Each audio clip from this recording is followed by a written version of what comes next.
সুপ্রভাত। আজকে বুধবার, আগস্ট মাসের 21 তারিখ। জার্নি উইথ ছোটন চ্যানেলের পক্ষ থেকে আপনাদের সবাইকে আবার একটা নতুন ভিডিওতে স্বাগত। আজকে আমার গন্তব্যস্থল হচ্ছে আটপুর। আমি এখন হাওড়া স্টেশন থেকে গোঘাট বা তারকেশ্বর বা আরামবাগ লোকাল ধরে চলে যাব হরিপাল স্টেশনে। হাওড়া গোঘাট লোকাল 5 নম্বরে দিয়ে দিয়েছে। চলুন এবার 5 নম্বরে যাই। এই দেখুন, হাওড়া গোঘাট লোকাল 5 নম্বরে 7:25-এ ছাড়বে। হাওড়া গোঘাট লোকালে হরিপাল যেতে আমাদের সময় নেবে 1 ঘন্টা 9 মিনিট, আর রেলওয়ে দূরত্ব হচ্ছে 45 কিলোমিটার, আর মাঝখানে 15টা স্টেশন থামবে।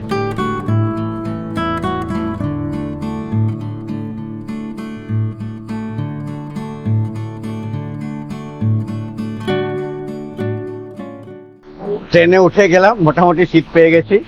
হ্যাঁ, স্টেশনে অনেকটা ভিড় ছিল, কিন্তু ট্রেনে ওঠার পর দেখলাম যে ভিড়টা অনেক কমে গেছে। মোটামুটি বসার জায়গা পেয়ে গেছি একটা জানলার ধারে। 7:25-এর গোঘাট লোকাল ঠিক 7:27-এ ছাড়লো হাওড়া স্টেশনের 5 নম্বর প্ল্যাটফর্ম থেকে। আজ আমরা আটপুরের দুটি পবিত্র স্থান দর্শন করব এবং তার সুন্দর ইতিহাস আপনাদের শোনাবো, যা আশা করি মনকে এক শান্তি এনে দেবে। প্রথম স্থানটি আটপুর রামকৃষ্ণ মঠ, আর দ্বিতীয় স্থানটি মহাপ্রভু চৈতন্যদেবের দ্বাদশ গোপালের অন্যতম গোপাল শ্রী পরমেশ্বর দাস ঠাকুরের শ্রীপাঠ।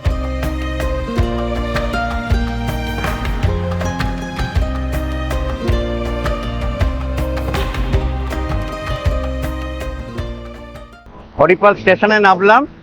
আমাদের ট্রেন 10 মিনিট লেটে পৌঁছলো 3 নম্বর প্ল্যাটফর্মে। এবার আমি স্টেশন থেকে বেরিয়ে 10 নম্বর বাস বা ট্রেকার ধরবো। ট্রেকার ধরে আটপুর যাব। চলুন তাহলে। এখন আমাদের এই ওভারব্রিজ ক্রস করে 1 নম্বর প্ল্যাটফর্মে যেতে হবে। ওখান থেকে তারপর স্টেশনের বাইরে বেরিয়ে তারপর বাস ধরতে হবে। এই ফুট ওভার ব্রিজের ওপর থেকে আমি হরিপালের স্টেশনটা দেখাচ্ছি আপনাদের, কি সুন্দর লাগছে। হাওড়ার দিকে ট্রেন চলে যাচ্ছে এখন। এই হচ্ছে স্টেশন থেকে বেরোনোর পথ।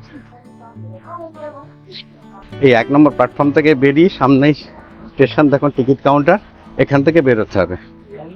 ওই 3 নম্বর প্ল্যাটফর্মে গাড়ি এসেছিলো, ওখান থেকে আমরা ফুট ওভার ব্রিজ ক্রস করে তারপর 1 নম্বর প্ল্যাটফর্মে নেবেই দেখুন টিকিট কাউন্টার। টিকিট কাউন্টারের সামনে থেকে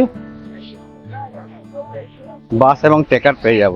এর আগে আমি একবার হরিপাল স্টেশনে এসেছিলাম, এখান থেকে রাজবলহাট গেছিলাম। রাজবল্লভী শ্বেতকালী মন্দির দর্শন করিয়েছিলাম আপনারা হয়তো আমার ভিডিও দেখে থাকবেন। এখন আবার এসেছি দ্বিতীয়বার, এইটা হরিপালে এলাম। এই স্টেশন থেকে বেরিয়ে কিন্তু আপনারা বাস এবং ট্রেকার পেয়ে যাবেন, লাইন দিয়ে রয়েছে। খালি জিজ্ঞেস করে নিতে হবে আপনাদের যে আটপুর রামকৃষ্ণ মঠ যাব, কোনটা যাবে। এই 10 নম্বর বাস। কি হলো রে, আটপুর রামকৃষ্ণ মঠ যাবো। যা স্টেশন থেকে বেরোলাম, স্টেশন থেকে বেরিয়ে 10 নম্বর বাসে উঠলাম। এই 10 নম্বর বাস কিন্তু আটপুরে রামকৃষ্ণ মঠে যাবে। আমি জিজ্ঞেস করে নিলাম।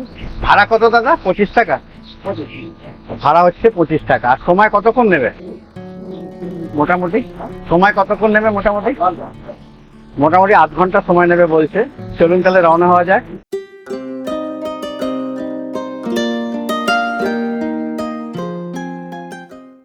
দুধারে সবুজের মেলা, আর তার মাঝখান দিয়ে সুন্দর পিচের রাস্তা দিয়ে চলেছে আমাদের 10 নম্বর বাস।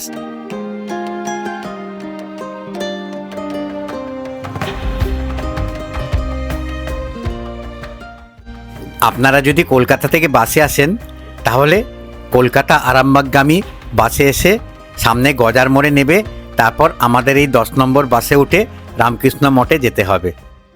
আমাকে একদম রামকৃষ্ণ মঠের সামনে 10 নম্বর বাস নামিয়ে দিল। আমি আপনাদের বলবো, আপনারা যখনই ট্রেনে করে আসবেন হরিপাল স্টেশন থেকে 10 নম্বর বাসে উঠবেন, একদম রামকৃষ্ণ মঠের সামনে কিন্তু নামিয়ে দেবে। চলুন এবার রাস্তা পার হয়ে আমি রামকৃষ্ণ মঠের দিকে এগোই। প্রথম কাজ হচ্ছে আমার এই মঠে গিয়ে অফিস রুমে গিয়ে কুপনটা সংগ্রহ করা। এই যে গতকাল আমি টেলিফোনে বলে দিয়েছিলাম যে কুপন, আজকে দুপুরবেলা এখানে প্রসাদ খাবো বলে, সেই প্রসাদের জন্য আমি আগে প্রথমে কুপনটা নিয়ে নিই, তারপর আমি আপনাদের পুরো রামকৃষ্ণ মঠটা ঘুরিয়ে দেখাবো। এই সোজা আমাদের বাস চলে গেল আর আমাকে এই মোড়টা নামালো। এটা হচ্ছে রামকৃষ্ণ মঠের আটপুর মঠ। এই হচ্ছে আটপুর মঠ। এই আটপুর মঠে আমাকে নামালো। এবার আমি আস্তে আস্তে, এই সামনে হচ্ছে রামকৃষ্ণ মঠ, আর একটা শিব মন্দির পড়ছে। আর বাম দিকে হচ্ছে রামকৃষ্ণ মঠ আটপুরের অফিস। এবার আমরা মঠের কার্যালয়ে প্রবেশ করছি এবং এখান থেকে দুপুরের প্রসাদের কুপন নিয়ে মঠ দর্শন করতে যাব। এই রামকৃষ্ণ মঠে দুপুরে প্রসাদ গ্রহণ করতে হলে নিচের ফোন নাম্বারে আগের দিন বিকেল 4টে থেকে 6টার মধ্যে ফোন করে প্রসাদের জন্য বলে দেবেন। নিচের স্ক্রিনে ফোন নাম্বার দিয়ে দিলাম। আমার কুপন নেওয়া হয়ে গেল। কুপনের মূল্য হচ্ছে 100 টাকা। দুপুর 11টা 40 এখানে চলে আসতে বললো। এবার আমি মঠে ঢুকবো। রামকৃষ্ণ মঠে ঢুকে আপনাদের বিস্তারিতভাবে পুরো মঠটা ঘুরিয়ে দেখাবো। দেখবেন আপনাদের খুব ভালো লাগবে। আটপুর রামকৃষ্ণ মঠের 4টে আলাদা স্থান আছে। প্রথম মঠের কার্যালয়, দ্বিতীয় শ্রী শ্রী মা সারদা নিকেতন, যা পূর্বে বাবুরাম ঘোষ মহারাজ বা স্বামী প্রেমানন্দের জন্মভিটা, তৃতীয় এই মঠের অতিথিশালা, আর চতুর্থ মঠের ঠাকুরের মন্দির ও উপাসন কক্ষ। সব আমি আস্তে আস্তে আপনাদের এক এক করে দেখাবো। ভগবান শ্রী রামকৃষ্ণদেবের অন্যতম লীলা সহচর স্বামী প্রেমানন্দ ছোটবেলাকার নাম বাবু মহারাজের পবিত্র জন্মস্থান এই আটপুর গ্রাম। আটপুর গ্রাম ভগবান শ্রী রামকৃষ্ণের পাদস্পর্শে ধন্য। শ্রী শ্রী মা সারদা দেবীরও এখানে শুভাগমন হয়েছিল দুবার। শ্রী রামকৃষ্ণদেবের অন্যতম পার্ষদ বাবুরাম মহারাজের পৈতৃক ভিটা রামকৃষ্ণ মঠ বেলুর মঠ দ্বারা 1986 খ্রিস্টাব্দে 24শে ডিসেম্বর অধিগৃহীত হয়। এই বাড়ির দোতলার ঘরে শ্রী শ্রী মা দুবার অবস্থান করেন। প্রথমবার 1889-এর 5ই ফেব্রুয়ারি এবং দ্বিতীয়বার 1894 খ্রিস্টাব্দের অক্টোবর মাসে। এই বাড়ির দোতলায় একটি ঘরে স্বামী বিবেকানন্দ তিনবার অবস্থান করেছিলেন। দ্বিতল বাড়ির ওপরে প্রথমে উঠেই লম্বা দালান আর সামনে বিশাল ঘর। এই ঘরেই স্বামী বিবেকানন্দ রাত্রি যাপন করতেন আটপুরে এলে। স্বামীজির শয়নকক্ষ পরিপাট করে সাজানো, যা দেখলে মনে সত্যি এক আলাদা অনুভূতি পাবেন।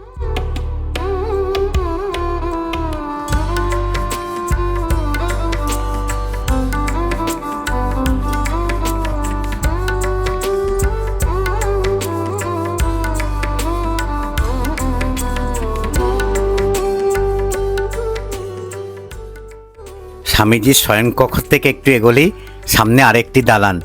দালানের প্রথম ঘরেই শ্রী শ্রী মা সারদা দুবার এখানে এসে রাত্রিবাস করেছিলেন। এটাই তার শয়নকক্ষ হিসাবে চিহ্নিত করে সুন্দরভাবে সাজিয়ে রাখা হয়েছে। দেওয়ালে কাঠের কারুকার্য খচিত সিংহাসনে মায়ের ছবি বসানো আছে। এক অপরূপ দৃশ্য, যা না দেখলে ছবিতে বোঝানো যাবে না।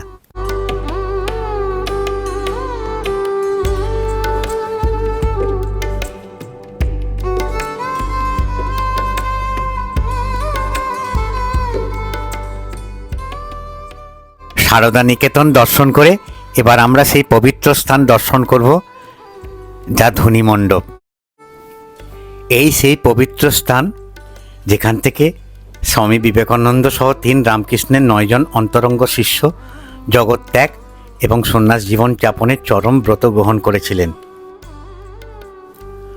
বড়নগর মঠের তখনও প্রাথমিক অবস্থা। এমন সময় শ্রীযুক্ত বাবুরামের বাড়ি আটপুর হইতে নিমন্ত্রণ আসলো, বড়দিনে সেখানে যেতে হবে।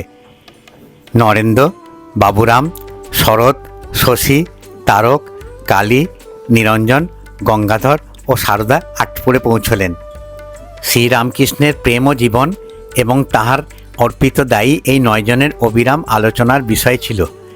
এরই মধ্যে 24শে ডিসেম্বর 1886 সালে 10ই পৌষ 1293 বঙ্গাব্দে শুক্রবার এক অচিন্তনীয় ঘটনার ফলে আটপুর শ্রীরামকৃষ্ণ সংঘের ইতিহাসে অবিস্মরণীয় হয়ে উঠল। সন্ধ্যার পর বাইরে ধুনি জ্বালিয়ে নক্ষত্র খচিত আকাশের নিচে শ্রীরামকৃষ্ণ সন্তানবৃন্দ ধ্যানে নিমগ্ন হলেন। ধ্যানান্তে ঈশ্বর আলোচনায় নিমগ্ন আছেন এমন সময় নরেন্দ্রনাথ যীশুখ্রিস্টের অপূর্ব জীবনকথা এবং তার ত্যাগী শিষ্যবৃন্দের কঠোর শ্রম ও আত্মত্যাগের কথা বলতে লাগলেন। সে দিব্য বাগ্মিতার প্রভাবে গুরুভাতারা উঠে দাঁড়ালেন এবং অগ্নিশিখাকে সাক্ষী করে সংকল্প করলেন তারা সংসার ত্যাগ করবেন। ধ্বনি মণ্ডপের পাশেই দুর্গা মণ্ডপ। 1894 সালে শ্রী শ্রী মা সারদা বেলুড় থেকে দুর্গাপুজোর সময় এই আটপুরের বাবুরাম ঘোষের দুর্গামণ্ডপে এসে তার পদধূলিতে ধন্য করে দিয়েছিলেন। অনেক বছর বন্ধ থাকার পর মার আগমনের বছর থেকে আবার ধুমধাম করে দুর্গাপূজা শুরু হয় এই ঘোষ পরিবারে। দুপুরের প্রসাদ গ্রহণের অনেক সময় আছে। সেই সময় টোটো করে রওনা হলাম বৈষ্ণব ধর্মের এক পবিত্র স্থান মহাপ্রভু চৈতন্যদেবের দ্বাদশ গোপালের অন্যতম শ্রী পরমেশ্বর দাস ঠাকুরের শ্রীপাঠ, যা এখানে সবাই শ্যামের পাঠ বলে মানে, সেইটা দর্শন করতে এবং আপনাদেরও দর্শন করাতে। আমি অবশেষে শ্রী শ্রী পরমেশ্বর দাস ঠাকুরের পাঠবাড়িতে চলে এসেছি। এবার আপনাদের আমি পাঠবাড়িটা ঘুরিয়ে দেখাবো। এর একটা ইতিহাস আছে, ইতিহাসটাও বলবো।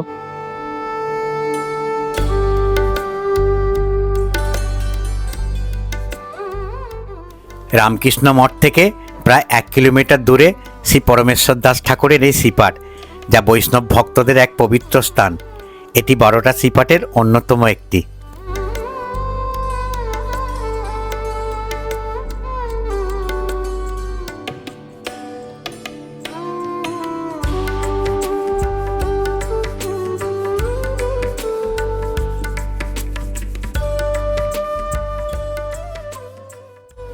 শ্রীপাঠে প্রবেশ করেই সামনে সেই প্রাচীন নাট মন্দির।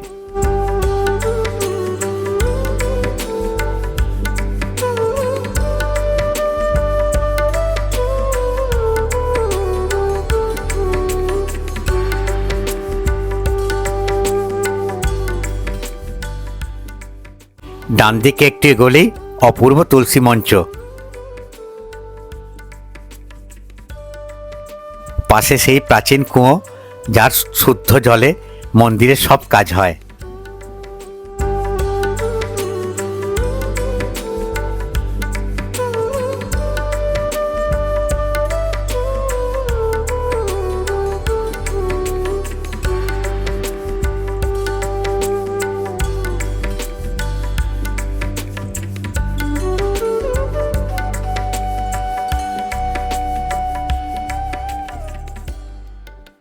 মোটা মোটা 12টা স্তম্ভের ওপর কড়িবর্গার ছাদ নিয়ে দাঁড়িয়ে আছে এই নাট মন্দির, যার চারপাশে টিনের ছাউনি।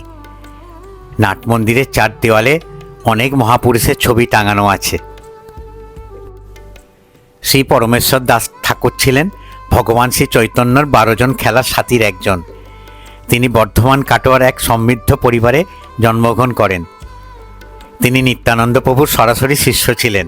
নিত্যানন্দ প্রভু মারা গেলে তার স্ত্রী জাহ্নবী দেবী পরমেশ্বর ঠাকুরকে বৈষ্ণব ধর্ম প্রচারের নির্দেশ দেন।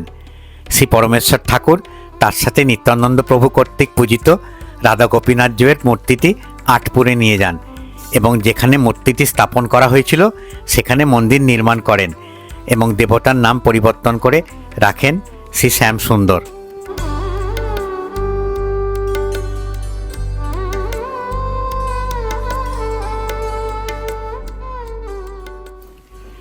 নাট মন্দিরের সামনেই 5 ধাপ সিঁড়ি দিয়ে উঠে 500 বছরের প্রাচীন মন্দিরের গর্ভগৃহ। 3 খিলান বিশিষ্ট মূল মন্দিরের প্রবেশদ্বার, সামনে দালান, তারপরেই গর্ভগৃহ।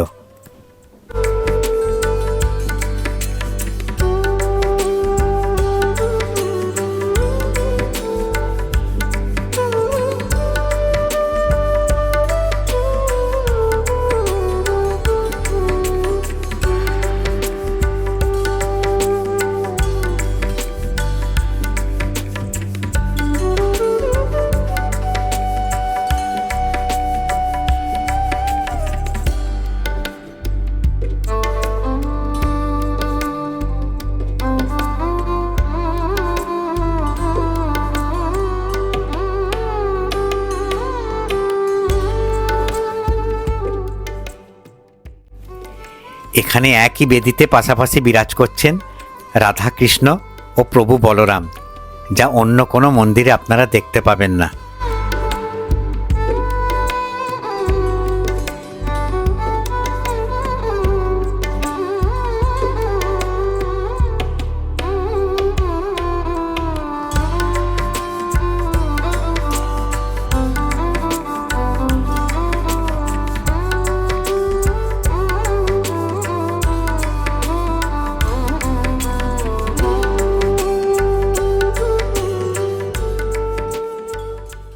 শ্রীপাঠ থেকে বেরিয়ে সামনে শ্রী পরমেশ্বর দাস ঠাকুরের সমাধিস্থল, যার দুই পাশের দুটি বকুল গাছের শীতল ছায়ায় পুরো সমাধিস্থলটি ঘিরে রেখেছে। বাম দিকের বকুল গাছটি শ্রী পরমেশ্বর দাস ঠাকুরের সিদ্ধ দাঁতন কাঠ দিয়ে রোপণ করা গাছ। এই বকুল গাছের মিষ্টি গন্ধযুক্ত ফুলের সাথে ভগবান শ্রীকৃষ্ণের একটি ঘনিষ্ঠ সম্পর্ক আছে। আসার সময় টোটো করে চলে এসেছিলাম, এবার ফেরত যাচ্ছি হেঁটে হেঁটে। 11:40 দুপুরে প্রসাদ দেবে, তো এখন সময় হচ্ছে 11টা বাজতে 5 মিনিট বাকি, তো এখনও প্রায় 45 মিনিট আছে, তো হাঁটতে হাঁটতে চলে যায়। রামকৃষ্ণ মঠের স্বামী প্রেমানন্দের বাসস্থান থেকে একটি এগোলেই বাম দিকে পড়বে এই আশ্রমের অতিথিশালা বা গেস্ট হাউস। আপনারা যদি এই অতিথিশালায় থাকতে চান তাহলে 1 সপ্তাহ আগে এই মঠে ইমেল করে বুক করতে পারেন। নিচে স্ক্রিনে এই মঠের ইমেল বিস্তারিত বিবরণ আমি দিয়ে দিলাম। অতিথি না থাকায় গেস্ট হাউস এখন তালা দেওয়া আছে, তাই দেখাতে পারলাম না। এই গেস্ট হাউস থেকে, এই যে গেস্ট হাউস দেখছেন, গেস্ট হাউস থেকে আপনাকে আরও 3-4 মিনিট হাঁটতে হবে। হেঁটে গেলে তারপর মেন মন্দিরটা পাবেন, যে রামকৃষ্ণ মঠের যে উপাসনা কক্ষ, সেই উপাসনা কক্ষ এবং ঠাকুরের যে মন্দির, যেখানে ঠাকুর অধিষ্ঠিত আছেন, সেই জায়গাটা আপনারা দেখতে পাবেন। আমরা অবশেষে আটপুরের রামকৃষ্ণ মঠের মন্দিরে চলে এসেছি। চারিদিকে নিস্তব্ধ জনমানবহীন পরিবেশে এই মন্দির, যেখানে ঠাকুর রামকৃষ্ণ, মা শারদা ও স্বামী বিবেকানন্দ বিরাজ করছেন।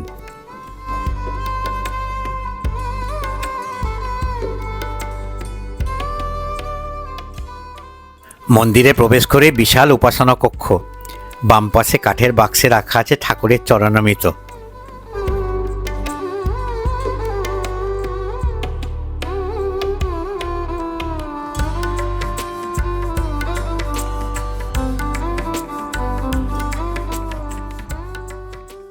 উপাসনা কক্ষের দেওয়ালে ঠাকুর, মায়ের, স্বামীজি ও ঠাকুরের 16টি প্রত্যক্ষ সন্ন্যাসী শিষ্যের ছবি টাঙানো আছে।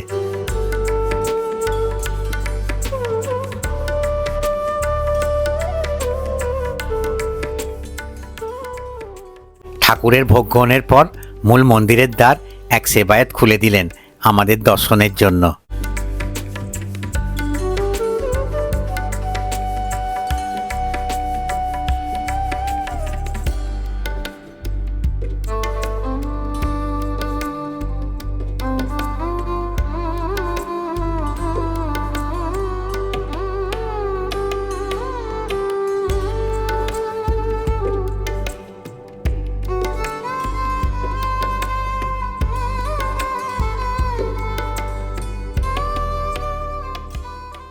এবার আমরা প্রসাদ গ্রহণের জন্য মা শারদা নিকেতনের দিকে রওনা হলাম। যাবার পথে বাম দিকের মাঠে বিশাল বাগান, সেখানে নানা রকম সবজির চাষ হচ্ছে।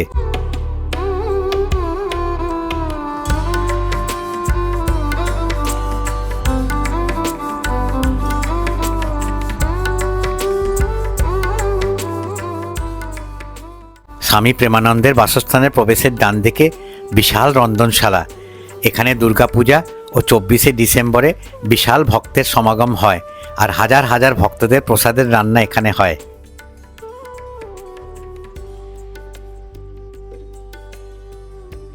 কয়েকটা কথা আপনাদের বলে দিচ্ছি।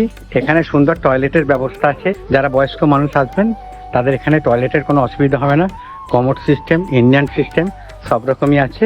আর এখানে গাড়ি রাখার ব্যবস্থাও আছে। সামনে অনেক জায়গা। যদি আপনারা গাড়ি করে আসেন তাহলে আমার ডেসক্রিপশন বক্সে আসার যে গুগল ম্যাপের লিঙ্ক দেওয়া থাকলো, আপনার ওই লিঙ্ক টিপে এই জায়গায় সরাসরি চলে আসতে পারবেন। প্রসাদ কক্ষের প্রবেশের মুখেই হাত ধোয়ার সুন্দর ব্যবস্থা।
তৃপ্তি সহকারে প্রসাদ গ্রহণ করলাম। এবার বাড়ির অভিমুখে রওনা হব। আবার আপনাদের সঙ্গে আবার নতুন একটা ভিডিওতে দেখা হবে। আশা করি আজকের ভিডিওটা আপনাদের ভালো লাগলো। যদি আজকের ভিডিওটা ভালো লেগে থাকে তাহলে অতি অবশ্যই একটা লাইক দেবেন, আর আমার ভিডিওটাকে ম্যাক্সিমাম শেয়ার করার চেষ্টা করবেন। আপনারা যত বেশি ভিডিওটাকে শেয়ার করবেন তত বেশি বয়স্ক মানুষেরা বাড়িতে বসে আমার ভিডিওর মাধ্যমে নানান দর্শনীয় স্থান, মঠ, আশ্রম, মন্দির দেখার সুযোগ পাবেন। আপনারা যদি আমার চ্যানেলে নতুন দর্শক হয়ে থাকেন তাহলে আমি আমার পরিচয়টা জানিয়ে দিই। আমার নাম অলোক, ডাক নাম ছোটন। আমি নানান দর্শনীয় স্থান, মঠ, আশ্রম, মন্দির ঘুরে বেড়াই এবং তার ভিডিও তুলে আমার চ্যানেলের মাধ্যমে আপনাদের দেখাই। আশা করি আপনাদের আমার ভিডিওগুলো ভালো লাগে। আর যদি সত্যি আমার ভিডিওগুলো ভালো লেগে থাকে আর আগামী দিনে আমার ভিডিও দেখতে ইচ্ছুক হন, তাহলেই আমি আপনাদের অনুরোধ করব আমার চ্যানেলকে সাবস্ক্রাইব করতে আর বেল আইকনটা টিপে দেবেন। তাহলে যখনই কোনো নতুন ভিডিও আমি আপলোড করব তার নোটিফিকেশন আপনাদের কাছে সঙ্গে সঙ্গে চলে যাবে। তাহলে আমি ভিডিওটা আজ এখানেই শেষ করছি। আপনারা সবাই ভালো থাকুন, সুস্থ থাকুন। আবার আপনাদের সঙ্গে দেখা হবে আমার আগামী ভিডিওতে।